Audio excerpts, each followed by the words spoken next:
આ ભૂમંડળની અંદર બધાય નાથે એનો ઉદ્ધાર થયો છે,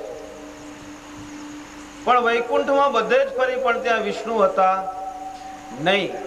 ત્યારે યુદ્ધના મેદાનમાં તે વખતે કૌરવો પાંડવો અને બીજાઓના જોતા એ શિશુપાલની જ્યોત કૃષ્ણની અંદર સમાઈ ગઈ. મહાભારતના યુદ્ધની અંદર કુરુક્ષેત્રમાં એનો મતલબ એ થયો કે વિષ્ણુ ભગવાન પોતાની તમામ સત્તા સહિત વૈકુંઠથી આ ધરા ઉપર આવેલા હતા. આવું ભૂતકાળમાં એક પણ અવતારમાં બનેલું હતું નહીં. આ એક મોટું મહત્વ છે. એનાથી પર આગળ વધીને વાત કરીએ તો ગોલોકી કૃષ્ણ આવે છે. ગોલોકી કૃષ્ણ પણ પોતાની અર્ધાંગની સહિત સખીઓ સહિત આ ભૂમંડળ ઉપર આયા. વૈકુંઠમાં કૃષ્ણ વસે છે, ત્યાં એમની સેવામાં લક્ષ્મીજી છે. ગોલોકમાં કૃષ્ણજી વસે છે, એમના ધામની અંદર એમની સેવામાં રાધિકા છે. અને પરમધામમાં જ્યાં રાજ્ય મહારાજ છે ત્યાં એમની સેવામાં એમની અર્ધાંગના શ્યામાજી મહારાણી છે. આ બધું સમજવા જેવું છે. નામ ત્રણેય જગ્યાએ કૃષ્ણ જ છે. અવતાર થયો ત્યારે કૃષ્ણ તરીકે જ ઓળખાયા,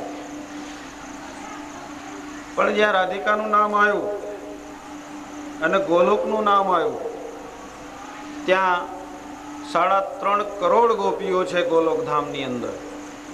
પરમધામમાં તો કેટલી છે? 12,000. અને જ્યારે ગોલોક ધામમાં 3.5 કરોડ ગોપીઓ છે. અને આપણે આ દુનિયામાં તો ઘણી બધી છે, આ સંસારમાં તો.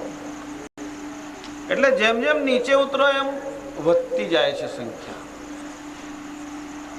ઉપર જાઓ એમ ઘટતી જાય છે.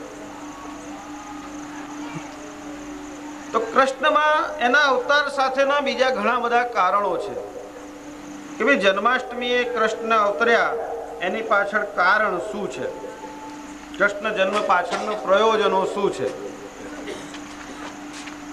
તો પ્રથમ પ્રયોજનની અંદર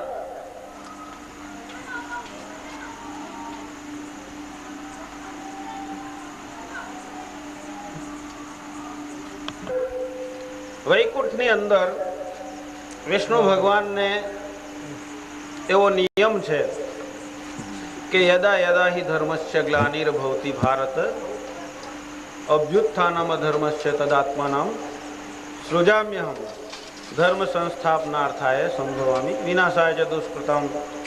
આ બધું વિષ્ણુ ભગવાન સંન્યાસીઓ સંતોનો ઉદ્ધાર કરવા માટે, પાપીઓનો નાશ કરવા માટે યુગે યુગે અવતાર ધારણ કરે છે.